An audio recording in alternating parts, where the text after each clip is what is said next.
What up? What up? Where's Nick? Oh, where's Nick? Oh, there's Hello. Nick. There How's you it are. going? What's up, man? What's going on? How you doing, brother? Man, I am good. As you always like to say, too blessed to be stressed, man. That's it. That's it. You have a Or good too week? stressed. Or too stressed. Yeah, I don't know. It has been a Just great week. It's been a great week. It's been a lot of fun, a lot of good things going on, and a absolutely. lot of people jumping on. Hey, thank you guys for jumping on. As always, don't forget to hit us up in the comments. Let us know who you are, where you are, and why you are. There we go. Chris Dis checking in first as always, man. I love this dude. Yeah. Thanks for being on. Good to be here, man. Good to have you here, and good to be here. But yeah, it's been a continual week of work Yep. and just a lot going on and just trying to keep track of it all. I know you've been super busy too. I've been seeing you out there doing your thing as well. So Getting out there, man. Yeah, blessed for sure. and Getting then we ready had for. fun. We had fun this morning, getting up at like Oh, dark 30 to make a we did. commercial. Oh, Dark 30. Yeah, it was fun though. I love it when we get to do those fun little videos. Yeah, It's yeah. fun. So that'll be fun. I don't know. Breaks it up I don't know if I'm sure our audience here will probably see it at some point, but for sure. it's kind of more of a local thing. But hopefully it'll get out there beyond that. I got chewed up by the What's gnats, that? by the no-see-ums. I got Oh, chewed I up know, this man. morning. It Yeah. was it was mad buggy out there, mad Yeah. gnats and whatever mosquitoes and whatnot. What we do Fun for though. good video. What we Yeah, do fun for though, good right? video. Oh yeah, all worth it. Full disclosure, you guys almost launched this kid off the back of a golf cart, off the roof of a golf cart, actually, in the making of this video. It's fun. But he's still here. He's still alive and That's still it. willing to go along with me in the crazy antics that we come up with, right? I got all 10 fingers, so we're good. There Nothing's it is. broken. As you can see, we're missing one of our co-hosts, Frank. Shout out to him, spending some time with his family tonight. Totally understand that. You know what I mean? So, but Absolutely. he will be missed. We will try to do our best to represent him well. Most definitely. Yeah. I'm ready to What get else you into it, got going man. on, man? I'm super stoked on this. This is kind of like a little milestone, I guess. Kind of gearing up for my first West Coast wedding. There we go. Heading out to Portland, Oregon on Friday, and then we'll be doing a wedding out there, and super stoked on it. couple's awesome. So really Yeah. excited to kind of do that. Check it off the bucket list. It was fun. It's a friend, kind of a friend referral. So I was just gonna ask, how did you land that? That's yeah, interesting. So yeah, referral from a friend. yeah, and they paid me pretty nice to get out there, so I appreciate that. But super blessed. So Yeah. that'll be cool. Yep. Was it last show that was it last show that we were talking about the Savannah Bananas? Was it last show or the show before that? I think it might have been the last Yeah, because might we have didn't have been. a show. Because we didn't What's have a show that? last. Because we didn't have a show Yeah, last because we week. didn't have a Yeah. show last week. You're right. So it was when Eric was on with us. That's right. Mm-hmm. So yeah, so we were talking about Savannah Bananas. If you all are not familiar with them, and I know that it's so funny. I think we say this every week. We know this is not a sports podcast, but Yeah. somehow we keep talking about it anyways. But if you're not familiar, Savannah Bananas are an awesome, fun baseball team owned by a gentleman named Jesse Cole, or as some people know him, Yellow Tux Jesse. And if you've ever seen him, it's literally a full yellow tuxedo, top hat, the whole 9 yards. And they are really in the midst, if you will, of just revolutionizing sports and how how the audience experience is, how the fan experience is with sports. So, anyways, Nick and I will be interviewing him tomorrow morning. So it'll be a recorded video, and then we're going to share that on a future episode because there's a lot of things that he does with his company called Fan First Entertainment. There's a lot of things that he does that are so applicable to our industry. And I'm really excited about taking that correlation of how they're doing that with baseball and how we can tie that into relating to, our clients and our events and things we do. Yeah, yeah.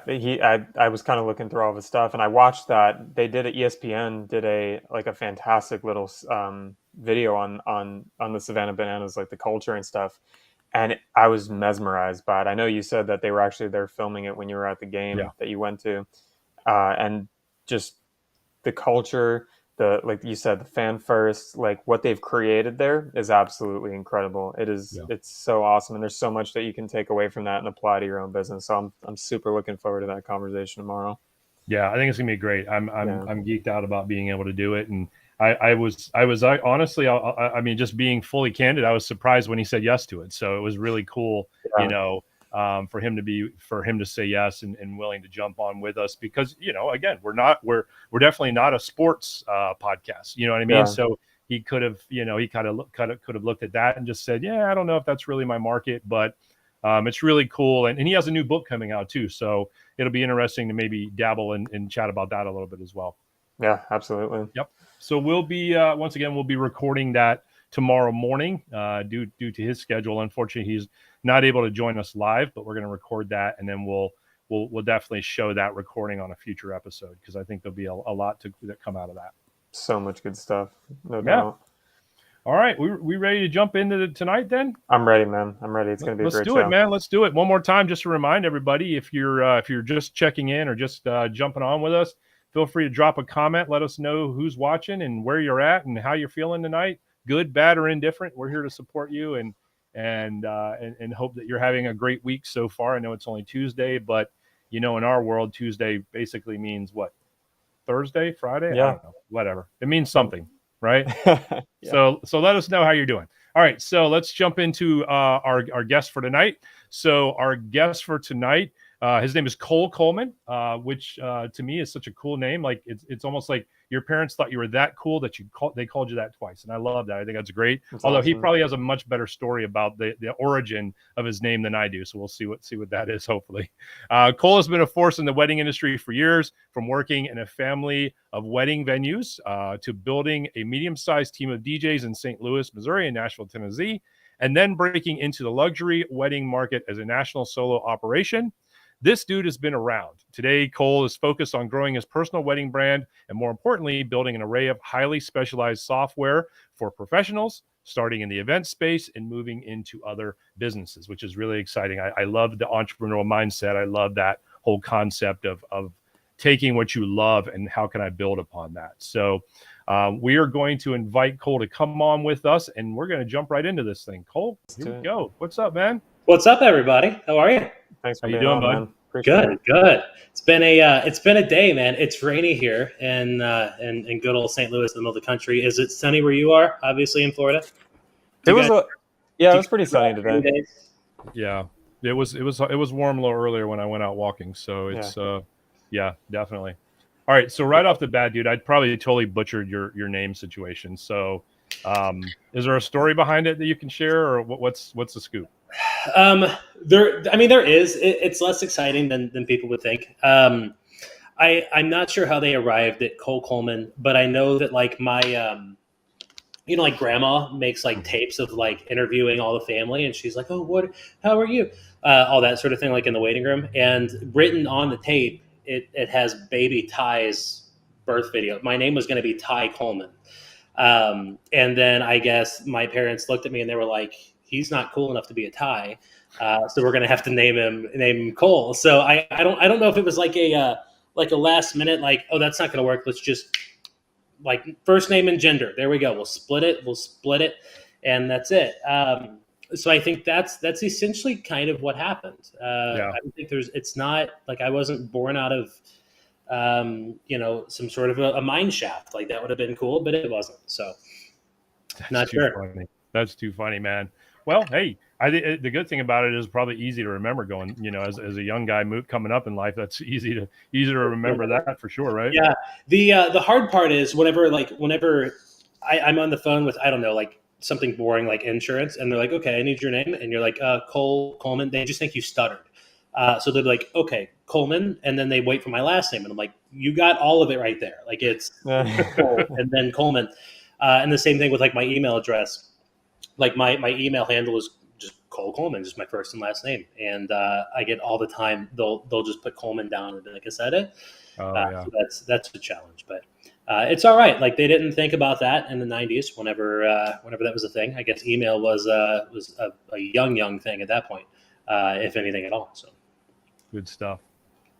Well, the topic of our conversation tonight, are you treating fellow vendors the way you'd like to be treated? I think really stems from, and I'm going to let you share more about it, but really stems from a post that you had put on social media that it kind of caught my attention, and it definitely got some traction, and it really addresses this topic. So set the table, if you will, about this post, and then we'll kind of move into the conversation from there. Yeah. I mean, so essentially what it was, if we're looking at just like the meta of the post that I made last week, I was at a wedding on, my goodness, was that only Saturday? It was a wedding on Saturday, and made this post. Basically what happened was we were getting ready for the ceremony, and like 10 minutes before the videographer like rolls in like on two wheels, and he comes in and he's throwing Nick, you're gonna cringe. He's like, he rolls in like 10 minutes before the ceremony starts. It's supposed to start at like 3. He rolls in at like 2:50. Throws the camera out, adjusts it, tightens the tripod, does the whole thing, and then he sprints over to like the other side and grabs the camera out of his cart and throws it down. And this dude's just going crazy. So I always try to, whenever I show up, I always try to get up to my vendors and be like, "Hey, my name's Coleman for your DJ. Let me know if I can help you with anything with video guys, and go and let me know if I can get you an audio out, anything like that." So I come up to him and I've got a clipboard, and he's like, I start to open my mouth, "Hey," and he goes, "Are you the DJ?" And I, "Yeah." So then he goes, "All right, I need audio." So then he just he in front of me walks to the DJ booth. I mean, this dude was in a hurry. He wasn't rude, but he was very much in a hurry. So we come up and we plug his recorder in. We're like 3 minutes prior to start, and he goes, he starts trying to get his recorder come on, and it lit up, and then it just went black. And he's like, "Oh, I think my batteries are bad." So he ran back, shuffled through his bag, new batteries, turned it on. It lit up and straight back to black. And at this point, it's kind of one of those things like, I know his recorder's not working, but you don't want to admit it. So we were both just kind of there like, I don't know. So I carry a Zoom recorder, 4-channel recorder with me. Same one a lot of videographers use. And I just told him, I said, "Look, like I can, after offering him batteries and getting that all, I said, let's just throw your SIM card in here. And then we can use this, record everything on it. I'll monitor the levels. You focus on your video, and we'll get this done." So basically, to wrap that all up in a bow with the the 1,000 characters, whatever I did on Facebook, was to sum it all up, like, take care of your people, because if this guy doesn't get this video, that bride's going to think very negatively about her day, because there's one thing that went wrong and went catastrophically bad. And then it's also going to look badly on you, because that memory is always sort of painted in hindsight, being negative and being sort of upsetting. So, like, if she's mad at him, it's probably going to look bad on you too. So take care of everybody. And then, that bleeds into other professional advantages that I'm sure we'll get to in this discussion too. So. Well, from experience of being a videographer, you, sir, are a legend, because I mean, that is above and beyond the Call of Duty. But I think that's so awesome of you, man. I mean, that's, Thank you. I think my heart rate went up like a lot when we were talking, because just hearing that story about like 2 minutes out of the ceremony and you're trying to scramble, man. Wedding days are tough, they're unpredictable. Sure. And obviously, it's I feel bad for him, but what you were able to help him out in that moment, man, that's really awesome. So I love it. Well, thank you for that. It's been, that's what my whole career has pretty much been based on. It's just, it's built on this practice from even like prior businesses, which is just take care of people. Yeah. Like, if you take care of people, and it's not even just the client. Like, if you have employees and you take care of them before yourself, like, people will surprise you in what they'll do for you if you take care of them and you come through like that. I think that's so important to not understate, and anything at all. Just take care of people. Yeah, I think that's like true leadership. I mean, I think that's really, really what it is. So, David, were you going to say something? Yeah, I was going to say. I mean, I've always been a fan of, and I'm trying to look up this saying that I saw pertaining to this, but I've always been a fan of trying to always look at the positive side of things, and I think when we can look at the positive side of things, of, for example, this situation, it would have been real easy for, not necessarily you, Cole, but anybody kind of in that position, to kind of take the approach of like, oh, this stupid guy, forgot his battery suck, or this or that or the other thing, got a crappy recorder. It's real easy sometimes to feel yourself falling into that. But I think if we can take the positive approach, and I know that we used to talk about this a lot coming off of COVID, because I think COVID taught us all about really having grace and looking at things from the standpoint of, I don't have to really bash this other vendor. I don't have to really talk trash about this other vendor, because at the end of the day, I'm working with this vendor for the same end result. So if I have a way that I can help them, and I have a way that we can make something good out of a situation that probably isn't their fault. And at the end of the day, in the heat of the moment, there's not really time to think about, well, is a crappy machine? Is the batteries? Is that the other thing? Or is it an honest mistake? Like, there's just no time to really think about that. It's like, let's not worry about all of that. Let's come up with a solution that makes the situation better. Sure. Yeah. I mean, it's like, it's so elementary. It's taught, preschool. It's just like, be kind, be helpful, and be like merciful and graceful, because like, Lord knows I've been shown grace in my career. There's plenty of times where I could have totally destroyed something, or even when maybe I had, and people either showed me grace by saying, let's do this, or let's not use that, or here, let me help you. Whereas they could have said, like, that sucks, that's not my problem. But by making it your problem and taking a little bit of extra on your back, it gets easier, right? It gets easier at the end. Reaching out, getting that review from that bride is going to be easier, because maybe the videographer said, this dude saved my life, and then now you're going to get a really great review from that. Absolutely. Man, I really wish I could find this. I'm gonna keep trying to find this, because it was this. I just saw it recently. This comment about leadership, and just right along the lines with what you guys were talking about. Sure. So I'm gonna keep looking for this if I quiet for a second. Yeah. Maybe we can jump in a little bit more. So do you have any more tips, Cole, for how do you develop these like vendor relationships? I know we talked about the video, but like what else can we be doing in the space to kind of? So there's ways to do it, and it could be like this could be in it. This could be its own whole thing, Right. its whole episode on how like the practicality and not the why, but like the logistics and the how. Um, I think going into how do you do it? I think it's get out of your head and get out of the scope of what's like we touched on just a minute ago, David, is get out of the scope of like that's not my problem. That's not my problem. Just get that whole term out of your vocabulary. If it involves the atmosphere and the universe of what you're doing on that day, it's absolutely your problem. And you need to sort of take that take that responsibility with it. Like I'm constantly growing this bag that I have as a DJ of things that other vendors might use. So things like for videographers, like extra cables and adapters and things like that. So then that way, if my board doesn't have the plugin you need, or this recorder, so I can record backups of every audio that I take, just in case they go, I forgot to hit record, and then also learn what their job is. Like if you have a weekday off, or say you have a Friday or a Sunday where you might not be working, and maybe you don't have anything else going on, call one of your friends that does something that's not what you do, and say, can I work for you today for free? We did that a lot, where we went out and we learned what photography looks like and things like that, and learned what videographers do. And working, my wife actually right now is working at a wedding venue.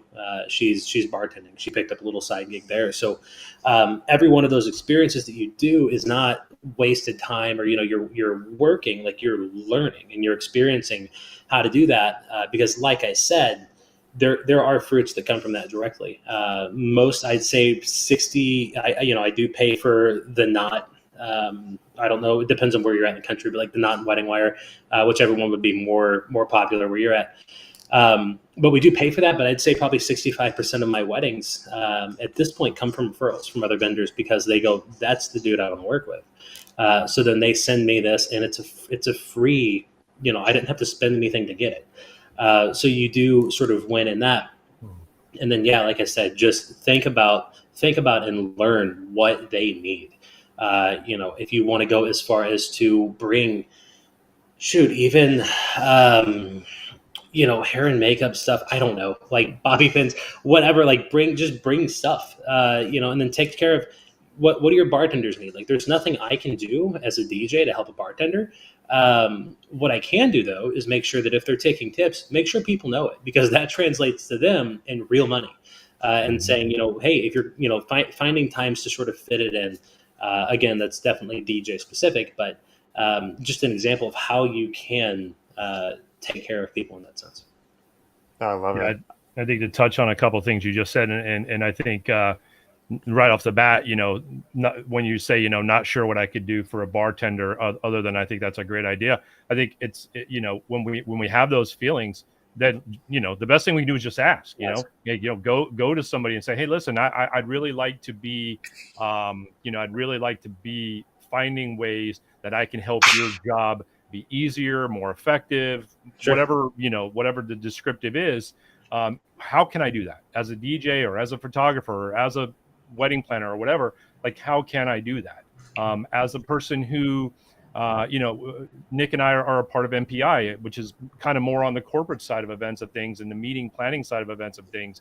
And a lot of our colleagues there, quite often, they kind of have this role of running this venue, and like the expectation sometimes that all the vendors are, know what they're supposed to be doing. And there's not always, I think, as much of involvement. So we have a lot of conversations along those lines about how those relationships can be better, and why a DJ needs a cover, for example, if they're going to be set up outside. It's not because they don't want to get a suntan. It's because they're using electronic equipment that is, in the middle of the heat of the day and the sun beating right down on it. It's going to diminish the value of it equally to the way your catering staff wants the guests to be going through the line at a certain point in time, because if they don't, then the quality of the food starts diminishing the longer it takes for people to eat that food. So kind of a correlation there to kind of make sense. But if you don't take the time to do that,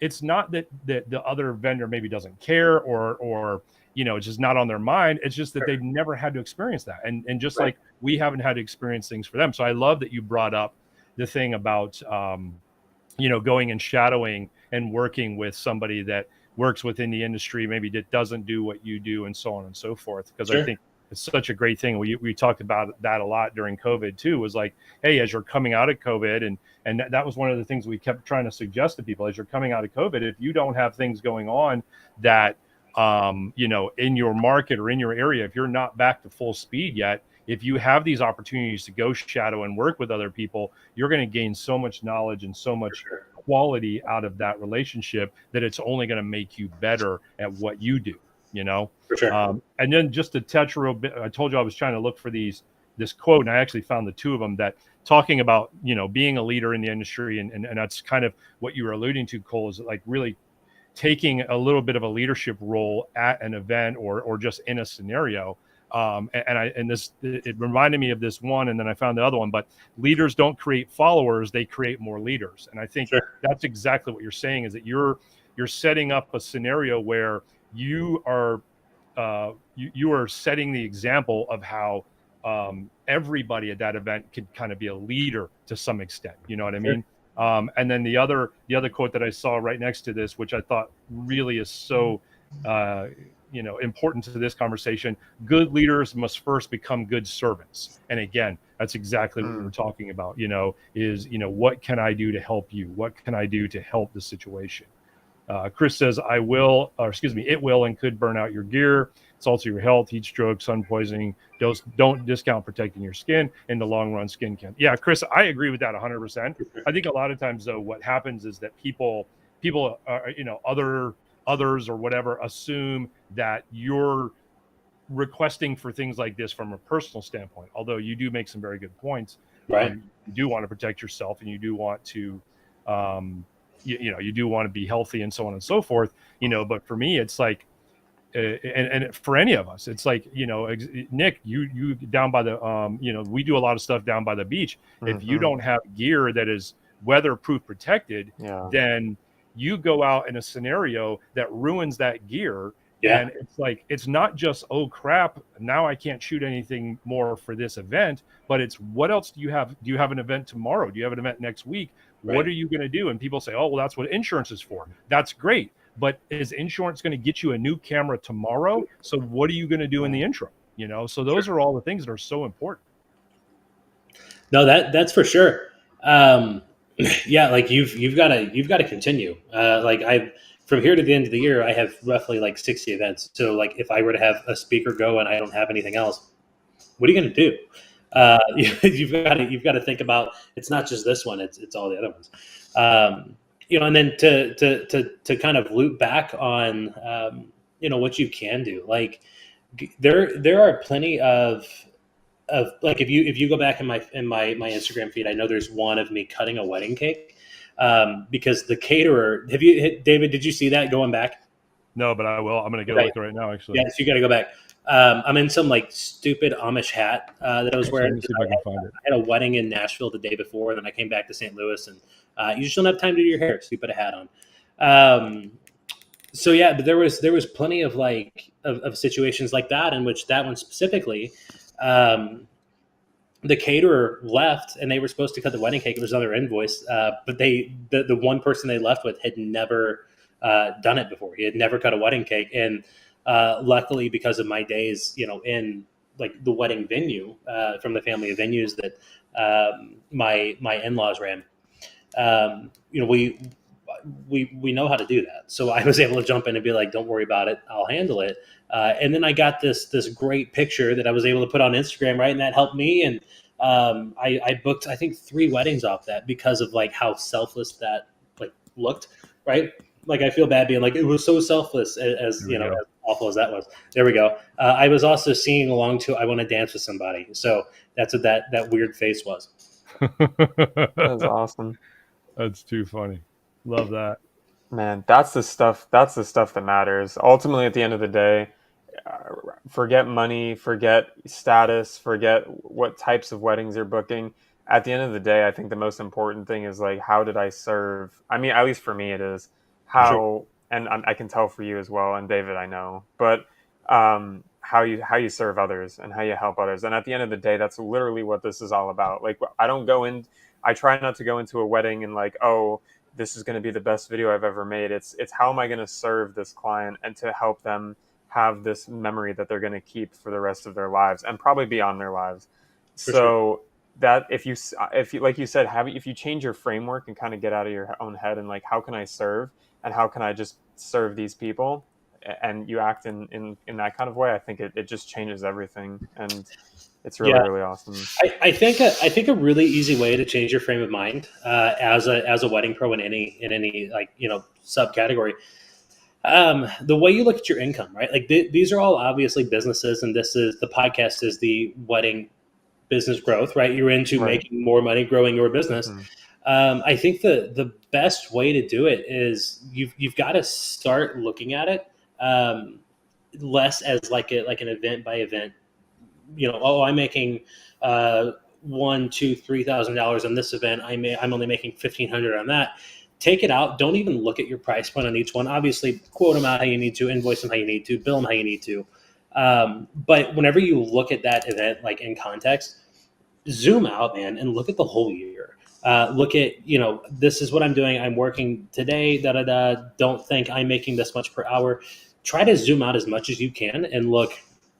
I'm making six figures this year, or I'm making 20,000 this year, or whatever you're doing. Because it gets a lot easier to think about your whole business, like health as a whole, whenever you zoom out and you look at the overall, like the overarching start to finish of your whole career. Because if you look at it like, well, I'm only making, I don't know, say I'm only making $1,200 at this event, so I'm not going to cut the cake, right? Right. But if you do, you might book three more events for that year, and there's there's 3,600 if you're only $1,200 per, right? Yeah. I think that's a really good way to change your mind frame. It is. Yeah, it's fantastic. I was going to say something, but it completely left my mind. But no, it's a fantastic point. I think it's really important to zoom out, um, and just and go in with not like, oh, like you said, like, oh, I'm only making this much money. It's like, well, like you said, like, I'm covered for the year. Like, I know what's going on. I'm good. Like, I need to be the best that I can be and give the most Sure. that I can to enrich this person's life, or this For sure. couple's life, this family's life. So There's I think there's a new term out, and I know Elon Musk has talked about it a bunch on Twitter, and mostly in a negative space. But it's the sort of new thing. It's called ES. I may be wrong on this. I think it's like ESG or something like that. But basically, like it's talking about how your profit, or your business worth, should not be measured with profit, but rather with like what good you do for the environment, social, mm, and the last acronym letter I can't remember. And it's not. I don't think it's a healthy frame of mind, like to be like the most important thing. But I do think it's very important to consider what good you are doing for the next people coming along. And that even goes back, like I said, on the day up to say, hey, you're not as experienced of a wedding vendor as I might be. So let me help you along. Let me get you started. Let's do lunch. Let's do coffee. Let's network. Let me help you. yeah, and I know I always appreciated that when I was first starting. David, always helping me. Like, I didn't even know what an audio recorder was, and he's like, "Hey, man, you might need this." And Sure. I was like, "I'll never forget that," because I was like, I would have went into a wedding and been like, "Oh, I guess I need that." So I think that's fantastic. Like, being able to network, having the community, and just like you said, just I love the taking a step back from yourself and kind of looking into the lens of another person. Even asking as something as simple as asking, "Hey, what do you need help with?" We had a guest on probably a while ago now, and the DJ had asked the planner, hey, can I help you with anything? She was obviously like pretty frantic and, rushing, and he was lighting candles at tables. And, all it is starts with a simple question is, how can I help? Yeah, I think And there's also a picture of me pouring water at tables. right, And it's not like, this isn't like a look at me thing. This is right, it's just like trying to set a good example, because I think we could have an altogether have a better, a better industry if yeah, we all work together. The St. Louis market here is really, really great about that sort of thing, about like, let's all get together, the big tent sort of idea. Having gone to other markets, I have felt like it's not exactly the same everywhere. So I feel like I'm very fortunate to be here. Very Midwest values, very like, very friendly, very sort of like small feel, but there's 1,500 people in this group. Um, things like that. Like I have poured drinks before. I have literally gone beer line, and because we needed to clear the line for the grand entrance. So things like that. That's probably not suggested or allowed anywhere. But stuff like that, I think is very important to look at and consider, and just say, in any situation, if there's any sort of a problem ever with anyone, say, what can I do to at least get this closer to resolution? Yeah, such a great point. I think it's easy to get caught up in, you know, my responsibility, my job here today, whatever the case may be. It's easy to get caught up in that. And I think if you have this, kind of servant heart, this, pay it forward first kind of mentality, then it starts even before the event even happens, and there are things that you can set up, and, just little things. Like, one of the things that we do is we send an email to the videographer, the photographer, and say, hey, we're going to be working with you on so-and-so's event. If there's anything we can do to help you, if there's anything we can do to help make that day easier for you, please let us know. If you can let us know ahead of time, then if we need to have anything, then it's better to know ahead of time, obviously, so we can bring it with us. Sure. And it's just a small thing. And the beauty of tools and resources and things that are out there, and like some of the things that software and things like that you're working on, is this can be an automated thing. It's not something you have to remember every single Right. event you do. It's kind of like you set it up with the intention of wanting to do well and help people. Now, let's be honest, we probably only get back maybe 30 to 40% of the people that we send that to do we get something back from, and that's okay. You know how it goes with email. Number one, you don't even know if they got it or not. Right. You hope they do, but you don't really know.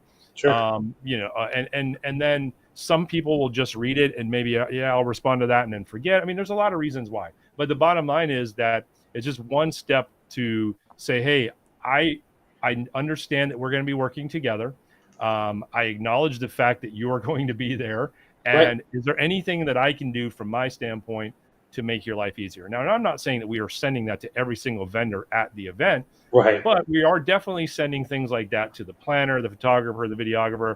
Those are the people that we are going to be most in contact with and working most closely with during the event. We call them your action vendors. Like, those Mhm. are the ones that you're taking action with.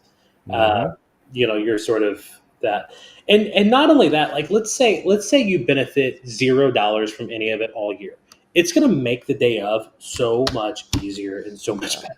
better. If you're not worried about money, anything like that, take it all out of context. Um, like, it makes the day up so much better, because they go, oh, I already know you. You're David. You're going to be the DJ. You're Nick. You're going to be the videographer. So I don't know, man. Like, I think we've definitely touched on this subject quite a bit. Already, this little subtopic, but I don't think it could be understated at all.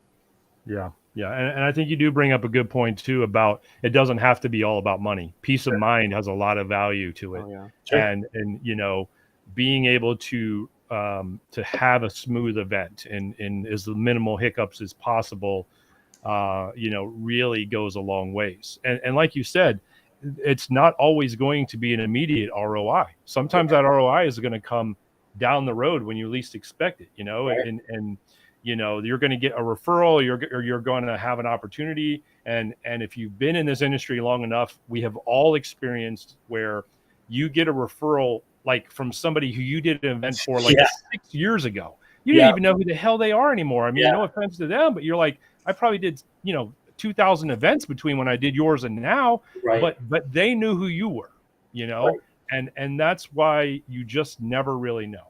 Sure. Yeah, I had that a couple of weeks ago from a wedding planner. I was like, I know your name, but I haven't worked with you in over 2 years. But I still booked the event because maybe they're not like the salesy type. Maybe they've just been waiting for somebody to go, do you know the DJ? And then they go, oh yeah, I know this guy. And like a lot of wedding vendors too don't do the volume that some of us do. Like a lot of wedding vendors, it's 5 to 10. Is what they want to do. It's not the 50 every weekend doing it, and they're happy with that. So then the amount of people that ask them, the amount of chances they get, not as much. But if you can have, say one vendor refers you every other year, and you can build up 100 of those, right? So you do 50 weddings a year, you need to touch 2 per. That's not difficult, right? Like you just be extraordinarily helpful. Within 2 years, you're entirely doing 50 weddings a year on referrals, and you don't have to pay anything for that. You don't have to pay the knot. You don't have to do sales, because we all know that a referred client is so much easier to sell than one that comes to you cold. One that comes to you off an ad, off of anything like that. Like if they're referred, the sale's already done. You just have to pretty much go, what questions can I answer? Here's what your invoice is going to look like, and let's get it signed. Let's get it booked. Yeah, absolutely. And one thing that I just thought of off the bat was people always remember how you make them feel. Sure. So if you're always leaving that impression on vendors, on planners, on anyone you work with, it always comes back to you tenfold. So sure. I've always tried to keep that in mind as well. I remember how people make me feel good, bad, and indifferent. So it's always good to keep in the back of your head as well. So, that's no joke. Yeah. I think if we were able to, and before I go into this, I definitely want to encourage those of you that are watching right now. Maybe drop in the comments, like, what are some of the things that you guys have done? It'd be interesting to hear some other things that people have done along the lines of like helping another vendor or maybe another vendor helped you with something or something like that. So if you're watching right now and you have something like that, drop in the comments. We'd love to hear about that. But I was going to say, I think if we could maybe find a way in our minds to go back and almost treat every event like it's the first event we ever did, and remember that feeling you had, and remember that anxiety that you had, and hopefully it was a scenario where there were people there to support you and help you, and maybe they didn't even know it was your first event. Sure. I told this story before. Like I used to joking, I mean, for like probably 10 years, if I was working with people that I'd never worked with before, and Nick, you've already heard me say this before, I would literally tell these people, hey, listen, this is my first wedding. I'm going to do my best. I feel prepared. I think I'm ready. But I'm just letting you know that, because I don't want you to worry. I'm just letting you know that. And I always had this thought in the back of my mind. I'm like, well, if I screw up, then they might be like, oh, it's his first wedding. Whatever, he'll be fine. But if I do really good, they'll be like, well, damn, that was his first wedding. I can't imagine how good he's going to be when he gets a few events under his belt, right? So this dude's a legend. Yeah, exactly. That's so funny. I always, whenever we had multi-op, when I would train people, and it'd usually be like 15, 20 events they would train with me or a senior DJ before we'd put them on their own. And they'd always somehow the same question came up. They'd say, what do I do when somebody asks me how many weddings I've done? I'd always tell them, I said, 35. Until you've done 35, then you use your real number. Because you don't want to tell a bride, this is my first wedding. Like, you are my guinea pig. We're going to see how this goes. Yeah. We're going to see how it goes today. Yeah, you always have to project confidence until it's real. Fake it till you make it, that sort of thing. Well, I think there is a and I saw a comment here from Chris. I'm going to go to that in just a second. But I think that there is a that is kind of an interesting topic that maybe we want to dive into a little bit about. How to handle that early on situation, because you bring up a good point. Before we go into that, though, Chris said my shoelaces snapped and the venue had an extra set. I mean, that's that's very unique. That's cool though. Mhm. You know, Who, like, I don't even have an extra set of shoelaces For here. myself. yeah, Yeah. yeah, yeah. The only reason why I have extra ones is because I have way too many shoes, and they've totally taken over my closet here in the podcast room, and now it seems like they give you like 3 different color laces that you can interchange with the shoes. So Yeah. that's the only reason why I have any extra ones, but I wouldn't have them with me. But this brings up a good point. Belts. People break belts at events before. I've been guilty of the old crouch down too quickly or too far, and next thing you know, the ass end of your pants is split out. Yep. Like there's all kinds of things. I've had that happen to me in an event. I'm not too shameless to admit that. That's another podcast idea, is like just embarrassing stories. David, if we could get like 10 of us on here, and we could all just share like the worst thing that could ever happen, like the worst thing that's happened to you. I think that would actually be really good for some confidence of younger wedding vendors. Yeah. Because what's the worst that could happen? This is the worst that could happen. Yeah. And we all got through it, right? Yeah. That's a great idea. Nick, we should do that. We just really need to get it. You know what? We should just send a mass email out to all of our guests that have been on before, or any of our viewers that want to join us. And we should hey, this platform will let us put like 12 people up. Let's push it to the limits. Let's put all 12 of us up there, and let's do something like that sometime soon. I think that's a great idea. Okay. Here's another one. At the DJ Expo, a vendor forgot his belt, and I had an extra one. I let him borrow it for the entire week for the show. Cool. Good stuff, man. That's awesome. Yeah, you just never know. But let's go back to the other thing for a minute, because that's an interesting thing. And Nick, you might have some insight on this. No offense, but just because you're a little bit newer, of course. But what is the right way to handle that situation where it's like, in all honesty, your first event had to happen at some point. Like at some point, your first event had to happen. Right. For a lot of us, if you're trained properly, that first event typically doesn't happen on your own. Right. But still, at some point, your first event on your own has to happen. Sure. And I think it's a fair balance of like, you want to be honest to the clients, but you still want to build confidence in the clients as well. So I'm just curious, Nick, I'll go to you first, and then of course Cole, jump in as well with anything you might have. It was tough. I kind of embraced the newness. When I was like that first year, the first year is like the hardest, hands down. But I luckily went to school for like something in the field was media studies. So I had like a degree in film studies and that kind of stuff. So I did like kind of use that as like a pretty heavy crutch in the beginning.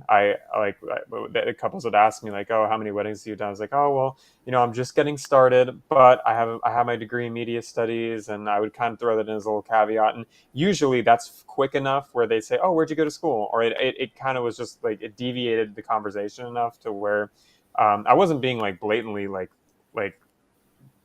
not honest, but it was just like, oh, yeah, I went there. And then by the time we got there, I was asking other questions, and that's kind of how I navigated in the beginning. But now luckily I can say, right. Well, I think any kind of formal education in anything that helps. Usually, helps and puts people's minds at ease a little bit. But I think that's also a more that's also a more deeper conversation to talk about the different ways that people, reasons why people buy. Do people make purchases based on, statistics of your company? Do they make them based on how you make them feel? There's all these different reasons, and actually we have Sam, who's been on our show before, Sam Jacobson, and he's going to be on our show down the road in a couple weeks as well, really dives into that a lot. And I think that's an interesting thing. Cole, where are you at on that? On like how to handle your first few? Yeah, just ideas, because I think it's a great something to offer to newer, younger, business, people, whether they own their company or they work for another company. Yeah, I think it depends on honestly like what you're doing, and also, dude, the confidence that you set with your clients and your service is so much done beforehand. Like very little of how they feel about you is determined on the day of. Because they don't do the whole day as a blur. It doesn't matter. With me, like I started out DJing with a very small like mom and pop shop that was intertwined with my mother-in-law's venues, and a very like convoluted history there. I ended up marrying her daughter, so but yeah, man. So like we had a lot of experience there, and we were just sort of like the house venues. So that I was very blessed to not have to deal with that. But whenever I had employees that did, I would always say like they worked with us. Like I said, they would do probably 15 with me, and then my mother-in-law or my wife would go out with them for maybe 5 or 10. And then at that point, I'd say like you use all of those, and say you did all of those, like say 25. A good number to where you go, okay, like I haven't seen 25 bad reviews on their service, so I'm going to say that they're probably okay. And then once you do 25 on your own, then you can start going up from there. But until then, your number is like you started out, because you don't want to freak the client out either, being like, this is my first one, because it can get a little like they can get spooked by things that might not matter. Like you might do a great job, but they don't know that. Yep. Right. So it's that's the crazy thing about weddings, and it's both a blessing and a curse for newer people. Is that like if you go to like I don't know, like a Taco Bell, and you're not a fan, like you throw it away, you wasted $6, and you never go again. You don't have that same luxury with weddings where you can just go, like I didn't waste that much money. It wasn't that expensive, and I can do it again tomorrow, because you can't.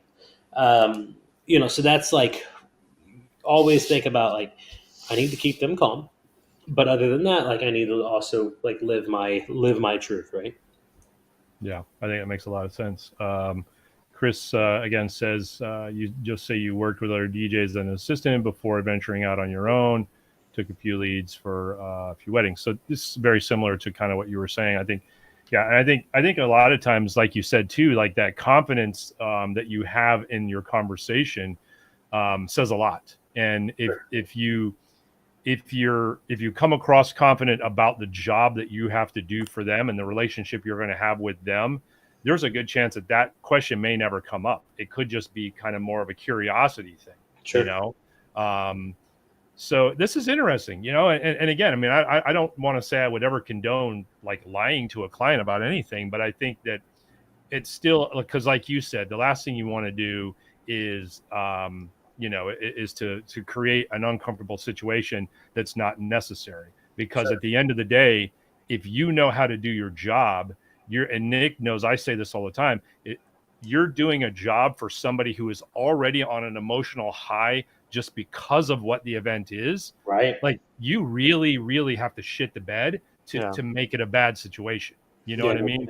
They're not going to know the difference between a great fill in the blank vendor and a good fill in the blank vendor. The only thing that they're going to know the difference between is a great experience or a shitty experience, realistically, right? And then one other thing, and I'll let you comment on this. One other thing about this too is that we also have to understand who defines what a great fill in the blank vendor is and a good fill in the blank vendor is, because we can sit here amongst ourselves and say, well, because Cole and I are both DJs, we can say, well, so-and-so is such a great DJ, blah, blah, blah. But that doesn't mean necessarily that person is a great DJ. That means that person is a great DJ for the people that he or she connected with. Yeah. Yeah, and like so, and that sort of circles. You've got 2 points there I want to touch on. So the first one is that like the whole experience overall as a day. Like, did they have a good day or a bad day? That circles back to like the very first like 2 minutes that I came in, which was like, if they have an awful day, it's going to look bad on you. Whether you were the best DJ vendor, insert your your category here. If you were the best ever, but everyone else, crap the bed, like you're still like the day's still bad, and then you're still not going to get a great review. And if you do, it's not going to be passionate. And then like what makes a good vendor? Like you said, like for DJs, like I get this all the time where DJs particularly, and I'm sure Nick, it's probably the same with videographers, but on different things. We love to judge other vendors and other not other vendors, other DJs based on things that only DJs care about. Like how good can you scratch, dude? A client doesn't know. Sync button is another thing, David, where they'll be like, "Oh, you're a sync button DJ." Clients don't care. I love to do this thing at weddings where I'll have my clients come back and they'll, I'll get the photographer and the videographer in on it. I'll have the clients come back before and I'll stop the whole thing, no music, and I'll say, I think I'm doing an okay job, but I think the bride and groom could do better. So here's what we're going to do. And I show them everything, the scratch, all of it, loop rolls, filters, everything. And I say, go. And you give them the controller and they go crazy. They have fun, scratching, playing, whatever, for like 3 minutes. They get some good photos and videos out of it. But this last weekend, I had a bride come over and she was like, I had no idea that it was that hard. I was like, it's kind of part of the reason why I do it because it shows that like, you're doing this. But again, like but clients don't know that those turntables are functional and they don't know that these buttons do things. So they don't care as long as the end product is what they want. Yeah. They don't really care how you get there. So judging like, oh, they're a good vendor, bad vendor, that sort of thing. It's totally arbitrary. And we love to do this sort of, forgive me, like circle jerk thing where like, it's this crazy thing. Like, oh, you're an awful, you're not a good wedding vendor until you've done 1,000 weddings. Like nobody cares. If you do a really good job and you take care of the client, nobody cares. Yeah. And I mean, not only that, there are some people out there that are phenomenal at their job that do 10 events a year.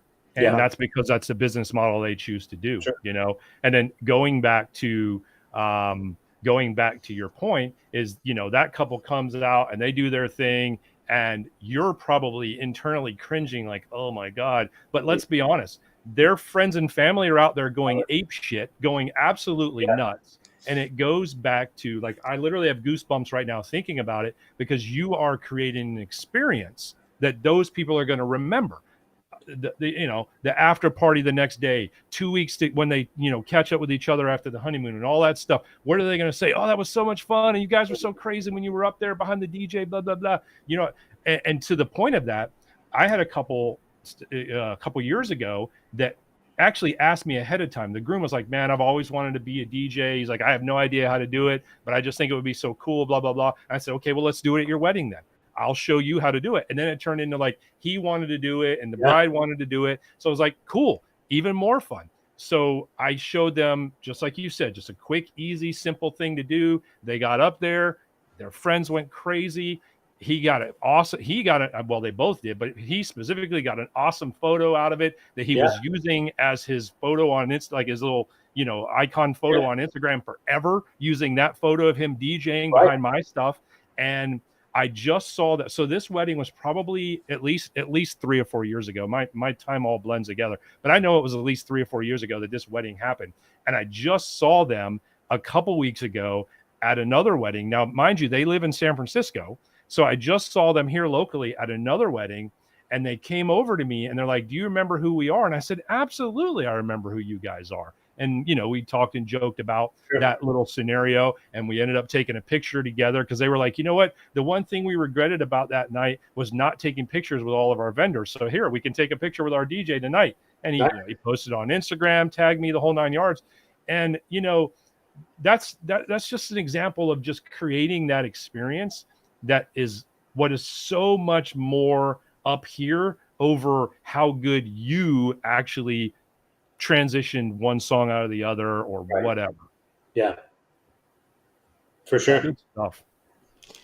Yeah, I think it comes back to that feeling again too. Like you create the experience, and how did you make him feel in that moment? He'll never forget that. Like I think that's so amazing. And again, if you go back to that and that's how you operate versus I have to be the best videographer, I have to, I have to color grade my footage just the right way. It's like, dude, like we were talking about, that I'd say that's the equivalent of the video side of things in terms of the scratching, is like if you're color grading your own footage, and yeah, you can add your own unique looks and stuff like that. But at the end of the day, like the couples don't really notice like a massive difference in whether you have the camera do it or you do it yourself. Like you can do the same thing in camera or whatever. It's Sure. the feeling. It's the feeling you give them. It's the experience. It's the delivery process. Are you timely? Are you communicating well? And how does the video really make them feel? I think those things are so much more important than bringing out the giant cinema camera and saying, oh, Right. So great Yeah. stuff. Absolutely. I love it, man. It's been a great conversation. Yeah. Yeah, I love it, man. I hope you guys will have me on for more. If you guys aren't like, he dragged that thing out for hours. No, Oh, I listen to me. I think when it comes to this topic, I don't think you can talk about it too much, really because, important. fill in the blank wherever you live. If you're a viewer right now or a listener later on the podcast or whatever town you live in, there's probably been conversations like this that have happened in, local, whether it's a local wedding, group, wedding vendor group, or Sure. maybe a part of NACE or all of these little meetup groups and things like that. These conversations have been happening throughout the years. And the reality is that there's a small percentage of people that take all of it in and do exactly what we're talking about. How can I make myself a better team player for the group? And then there's a little bit bigger percentage of people that are like, yeah, that all sounds good, I'll give it a try. And then sadly, there's a lot of people, most of the time, the biggest percentage of people who are like, yeah, that's all great, but I'm still going to do what I normally do. Right. And it doesn't fix the problem. You know what I mean? Yeah. And not saying that it's a problem, but just saying that if you have the capability of doing something better than you're already doing really well, why not do it? Especially when that leap is not a huge leap. Yeah. There was a there was a post in a market that I used to be in. I'm not going to drop any names or locations. But there was one, I remember it, and I remember being like visibly outraged to the point to where my wife Lauren looked at me and she was like, "What's wrong?" But the post, it was a DJ's group, and it was for like a region, and it was just this huge like vomit mob of guys just patting each other on the back. Like it was a really big echo chamber.